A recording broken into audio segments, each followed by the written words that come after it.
en Apocalipsis capítulo 1, los versículos 9 al 20. Apocalipsis 1, 9 al 20. Voy a leer en la Nueva Traducción Viviente.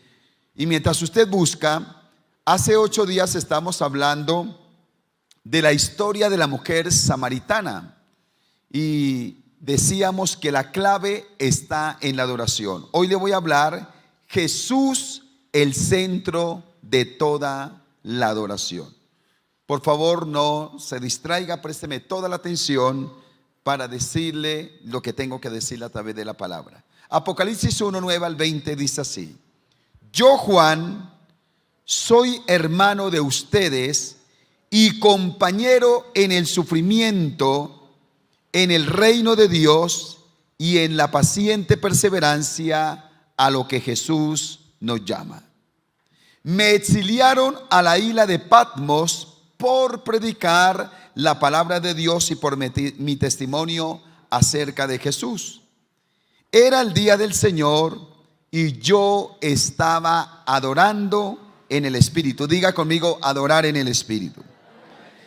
De repente oí detrás de mí una fuerte voz con un toque de trompeta, como un toque de trompeta, que decía: escribe en un libro todo lo que veas y envíalo a las 7 iglesias que están en las ciudades de Éfeso, Esmirna, Pérgamo, Tiatira, Sardis, Filadelfia y Laodicea. Cuando me di vuelta para ver quién me hablaba, vi 7 candeleros de oro. Y de pie en medio de los candeleros había alguien semejante al Hijo del Hombre. Vestía una túnica larga con una banda de oro que cruzaba el pecho. La cabeza y el cabello eran blancos como la lana blanca, tan blancos como la nieve, y los ojos eran como llama de fuego. Los pies eran como bronce pulido refinado en un horno, y su voz tronaba como potentes olas del mar. Tenía 7 estrellas en la mano derecha y una espada aguda de doble filo que salía de su boca. Y la cara era semejante al sol cuando brilla en todo su esplendor. Cuando lo vi, caí a sus pies como muerto, pero él puso la mano derecha sobre mí y me dijo: no tengas miedo, yo soy el primero y el último. Yo soy el que vive. Estuve muerto, pero mira, ahora estoy vivo. Escribe lo que has visto. Estoy vivo por siempre y para siempre. Y tengo en mi poder la llave de la muerte y de la tumba. Escribe lo que has visto, tanto las cosas que suceden ahora como las que van a suceder. Este es el significado del misterio de las 7 iglesias que viste en mi mano derecha, y de los 7 candelabros del misterio de las 7 estrellas que viste. ¿Sí leí bien? Perdón, estoy leyendo mal. En mi mano derecha, y de los 7 candelabros de oro. Las 7 estrellas son los ángeles de las 7 iglesias, y los 7 candelabros son las 7 iglesias. Esta palabra, la revelación del Apocalipsis, que significa precisamente eso, revelación, se da en medio del encarcelamiento que tiene Juan, causado por Domiciano o dirigido por él, entre los años 94 y 96 después de Cristo. Una isla pedregosa de 15 kilómetros de larga por 8 de ancha. Allí está, y dice la palabra que Juan se encuentra en ese lugar por causa de la predicación de la palabra.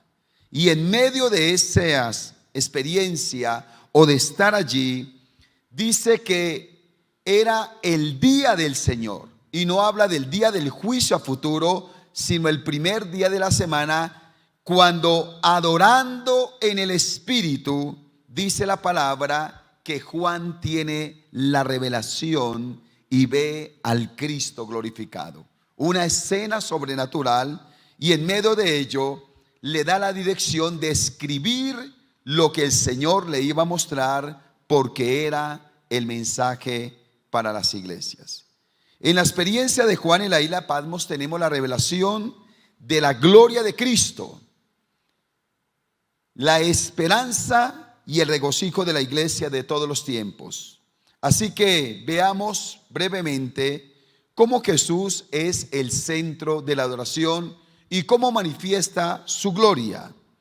Y estudiando el texto, acordándome de lo que vimos hace 8 días, me llamó la atención cuando estudiamos lo de la mujer samaritana, y es que antes de pedirle adoración a la mujer samaritana, el Señor trató con sus grietas. Fue lo que vimos hace 8 días. El Señor sana las grietas que habían en el corazón de esta mujer. Y ahora, al estudiar este pasaje, no pude pasar por encima y ver que Jesús, que es el centro de la adoración, es el que honra a sus siervos. El que honra a sus siervos. Mire lo interesante. Cuando nosotros estudiamos las religiones, ¿sabía usted que ninguna religión le asegura a sus seguidores la vida eterna? Le voy a poner un ejemplo, y si usted quiere puede mirar muchos videos. Cuando usted mira, por ejemplo, un musulmán, usted siempre lo va a ver con la cara triste. Nunca lo va a ver sonriente, nunca lo va a ver lleno de regocijo, porque Alá lo llenó de paz y de gozo, porque no lo llena de paz y gozo.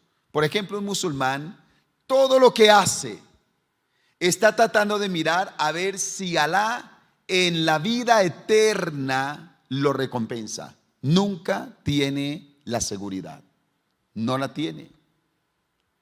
El mismo catolicismo no tiene la seguridad de la vida eterna, y así sucesivamente.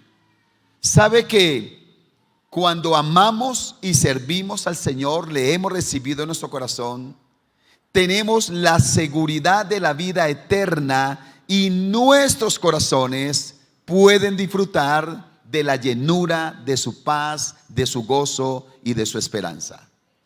Dígame a eso. Ahora, mire cómo honra a su siervo Juan, porque no lo abandona. Juan, un anciano, ya era un hombre veterano. Quizás Juan en algún momento pensó que la vida ya se le había ido. Era un hombre aproximadamente de unos 90 años. Sus compañeros con los que ejerció el ministerio en una primera temporada, ya todos habían partido, habían muerto como mártires de la causa del Señor, y solo quedaba Juan. Tal vez él mismo había pensado que ya era su recta final y debería resignarse a estar allí en la isla de Patmos, y que tal vez allí moriría. Sin embargo, el texto deja ver que el Señor no olvida a quienes les ha sido fieles. Juan fue el único que estuvo frente a la cruz cuando Jesucristo era crucificado.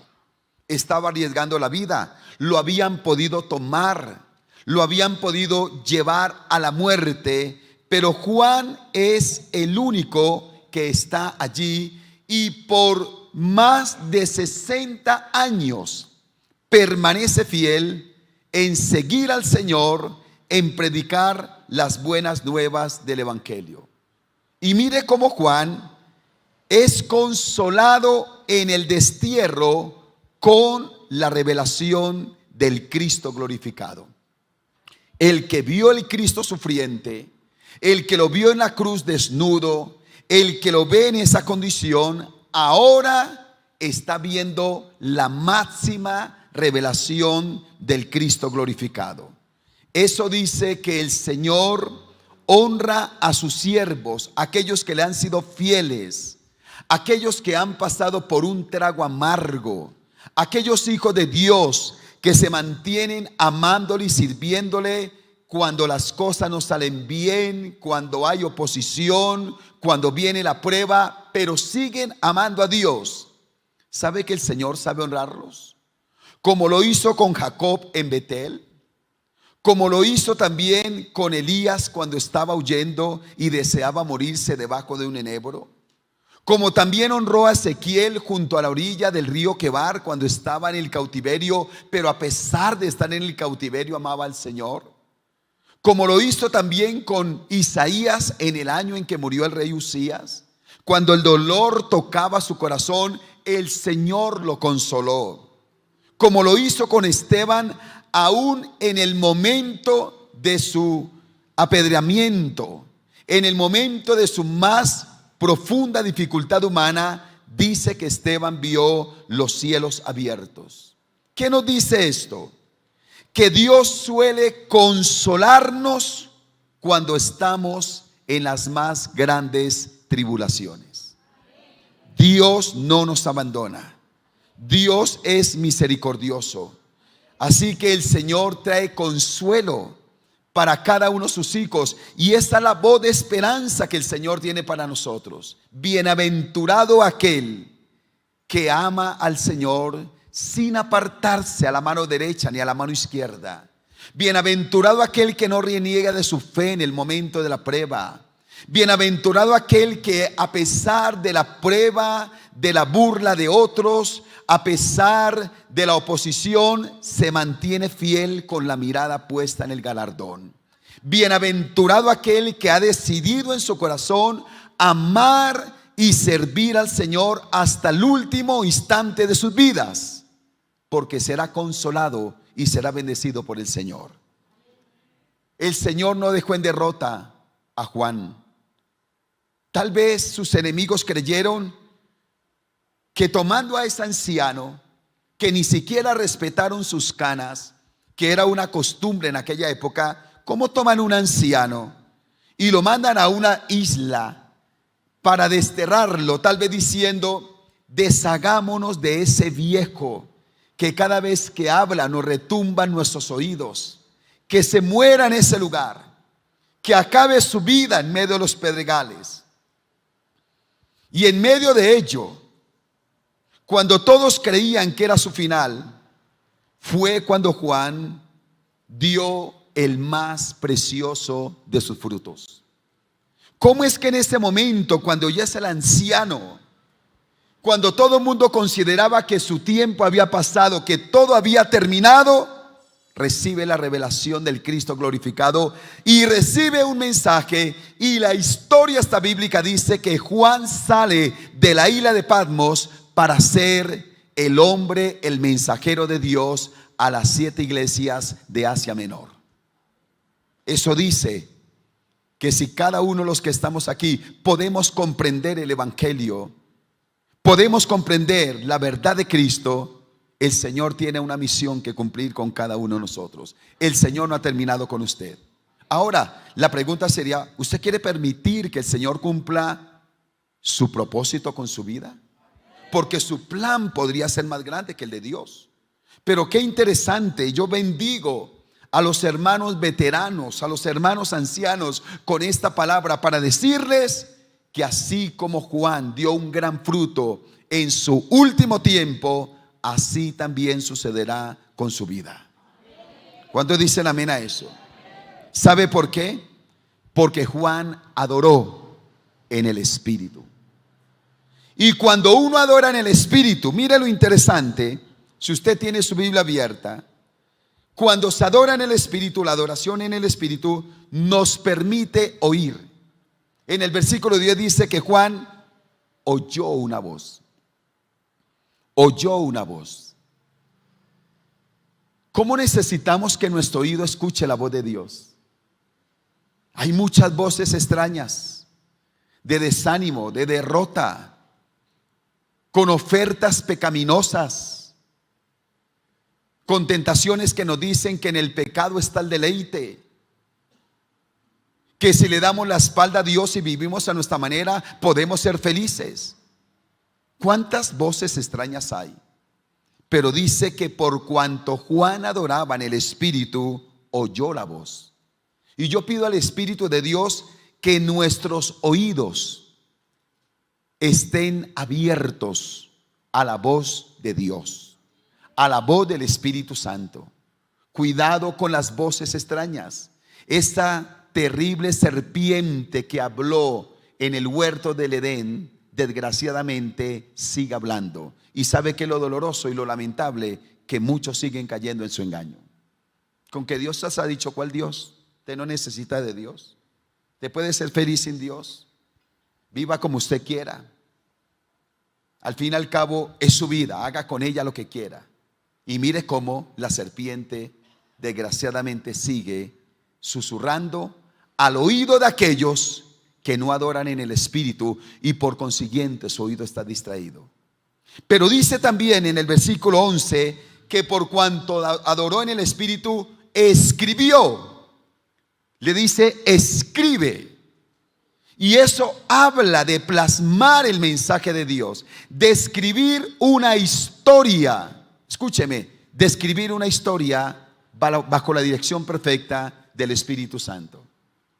Mire, estamos hablando hoy con la pastora Lady. Cuando usted ve estos niños, ver a Juliana aquí leyendo, quienes conocemos a Juliana desde la barriguita y aún la mamá soltera. ¿Cómo pasa el tiempo? Y he dicho la frase que la vida es tan corta que no hay tiempo para dos visiones. ¿Qué historia se propone usted escribir? ¿Quiere escribir una historia interesante en Dios? ¿O quiere escribir una historia de derrota, de pecado y de mundanalidad? Escribir. Todos los días estamos escribiendo una historia. Todos los días estamos plasmando un mensaje. Quiera Dios que cuando las próximas generaciones lean nuestra historia, los acerca a Dios y no los aleje. Mire lo que dijeron los niños, y ahí le estaba diciendo a mi esposa. Juliana leía y decía: gracias, pastores generales, porque nos han inspirado con el testimonio. Y le decía a mi esposa: cuánta responsabilidad tenemos nosotros. Usted no sabe lo tremendo que es que un niño lo mire a uno. Yo puedo ser de bendición o puedo ser piedra de tropiezo para un niño. Y a mí me alegra que para la gloria del Señor en esta iglesia ya han nacido y crecido niños que se han vuelto mayores de edad, y los podemos ver a los ojos y podemos tener paz, que le hemos dado un buen testimonio, los hemos honrado y los hemos dignificado. Y nuestra meta es no solo predicar desde el púlpito, porque aquí lo hacemos 2, 3, 5 pastores, pero todos nosotros estamos predicando a las nuevas generaciones. Quiera Dios que el mensaje que prediquemos a las nuevas generaciones los acerca al corazón de Dios. Y dice también que por cuanto adoró en el Espíritu, él vio. En el versículo 12 dice que vio, se volteó y vio. Pido al Espíritu Santo que también nuestros ojos estén limpios con colirio fino. Lo dice Apocalipsis. El colirio fino era el ungüento de la época natural, el cual se aplicaba en los ojos y lo refrescaba. Si usted lee la Biblia, por ejemplo, Isaac ya estaba casi ciego, y algunos personajes de la Biblia sufrían de ceguera por el calor, por la arena, por el ambiente. No había un cuidado oftalmológico. Pero cuando habla del colirio fino, habla de aquello que limpiaba los ojos y lo refrescaba. Que el Señor nos ayude a que nuestros ojos estén refrescados con su palabra. Que nuestros ojos lo contemplen a Él. Que nuestros ojos estén puestos en el galardón. Lo más importante, yo lo felicito cuando usted compra algo, usted viaja, usted va a otro lugar y puede estar en un avión, en un crucero. Yo no sé a dónde lo lleva el Señor, pero todo eso es transitorio. Mire, disfrute el momento. Quiera Dios que no sea pecaminoso, pero siempre que nuestra mirada esté puesta en el galardón. ¿Cuántos dicen amén a eso? Así que en la aplicación podemos decir que la tribulación recibe consolación a través de la revelación. Déjenme dar estos 2 puntos rápido. Número 2, Jesús como el centro de la oración es el que manifiesta su esplendor. Y casi que le voy a leer solo este punto para decir lo siguiente. Me puse a estudiar el texto y habla del Cristo con túnica, con manto, con un cinto. ¡Qué gloria! ¿Por qué el Señor le revela la gloria hacia Juan?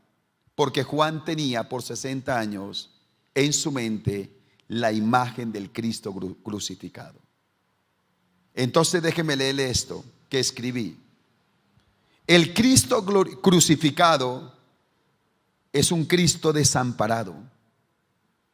Dios mío, ¿por qué me has abandonado? Pero el Cristo glorificado, según este pasaje, está rodeado de 7 candelabros de oro, que habla de la majestad, de la grandeza de Dios. El Cristo crucificado está desnudo, pero el Cristo glorificado está con una túnica larga.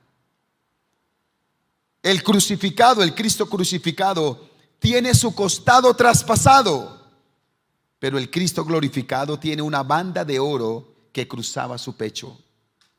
El Cristo crucificado tiene la cabeza con corona de espinas, pero el Cristo glorificado tiene cabeza y los cabellos blancos como la lana. El Cristo crucificado tiene sus ojos escupidos, pero el Cristo glorificado tiene ojos como llama de fuego. El Cristo crucificado tiene pies clavados, pero el Cristo glorificado tiene pies como bronce pulido, refinado en un horno. El Cristo crucificado no abrió su boca, pero el Cristo glorificado tiene voz como potentes olas del mar. El Cristo crucificado en sus manos cargó la cruz y le fueron clavadas. Pero el Cristo glorificado en su mano derecha tiene 7 estrellas. El Cristo crucificado tiene la boca golpeada, pero el Cristo glorificado de su boca sale una espada aguda de doble filo. El Cristo crucificado tiene su cara inflamada por los golpes, pero el Cristo glorificado dice que su cara es semejante al sol cuando brilla en su esplendor. Demos un aplauso al Cristo crucificado, pero que ahora es glorificado. Las vestiduras que aquí se hablan representan al profeta. Eran vestiduras de profeta, vestiduras de rey y vestiduras de sacerdote. Cristo cumple el triple ministerio de profeta, de rey y de sacerdote. Así que Juan lo había visto como el siervo sufriente y ahora recibe la revelación del Rey de Reyes y Señor de Señores. El mismo que es el Alfa y el Omega. ¿Sabe por qué dice que es el Alfa y el Omega?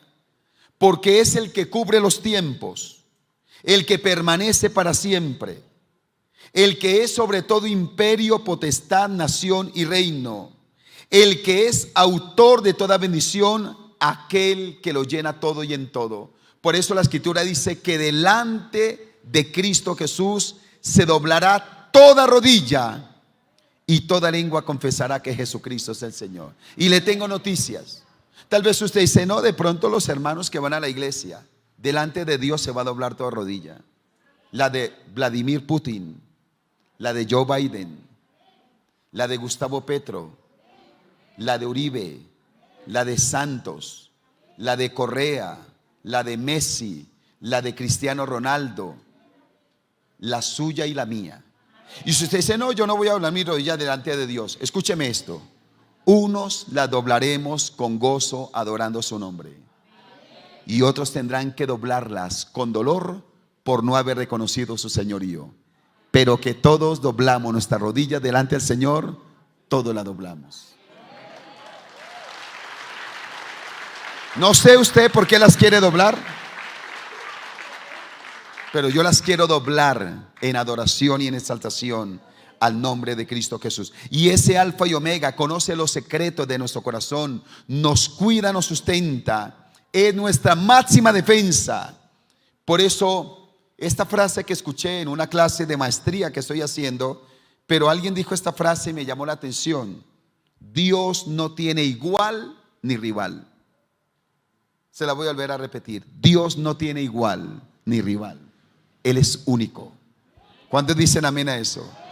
Y número 3, Jesús, que es el centro de la adoración, es el que cuida a su iglesia. Se da cuenta que Él se reveló porque tenía una palabra para cada una de las iglesias de Asia Menor, ¿verdad? Pero los entendidos dicen que cada una de las iglesias es una temporada, es un tiempo que ha pasado la iglesia, es una faceta de la iglesia.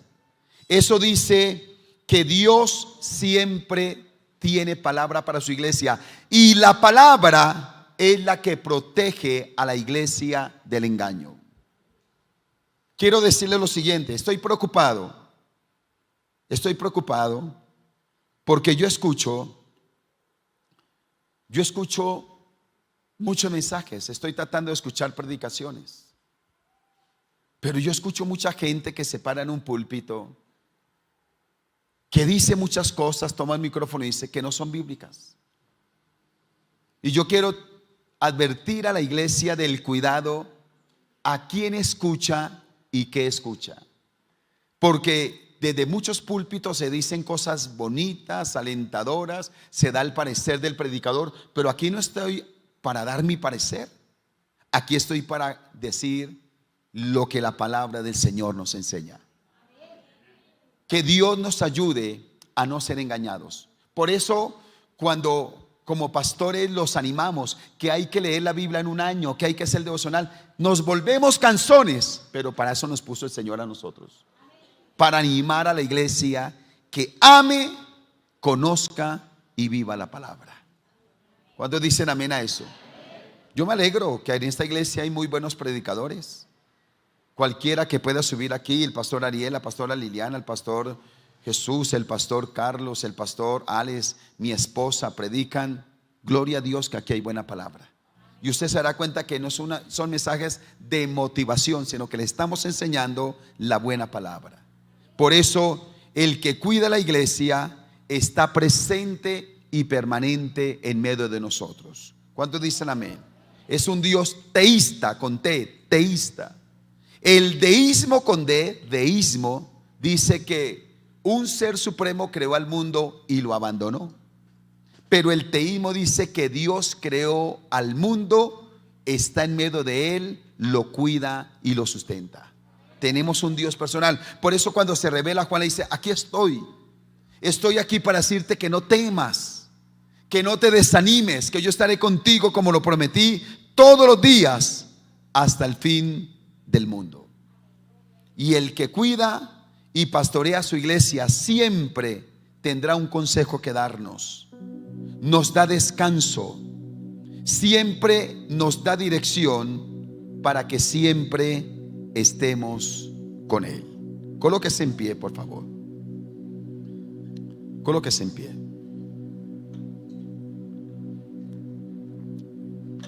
Jesús, el centro de toda la adoración. Te damos gracias por tu palabra. Le pido el favor que levante sus manos y adora a Cristo Jesús. Vamos. ¿Qué le quiere decir aquel que entregó su vida en la cruz del Calvario por nosotros? Aquel que la muerte no lo pudo contener, que está sentado a la diestra del Padre, que prometió estar con nosotros todos los días hasta el fin del mundo, y a través del Espíritu Santo Él está con nosotros. Aquel que nos dice: no temas.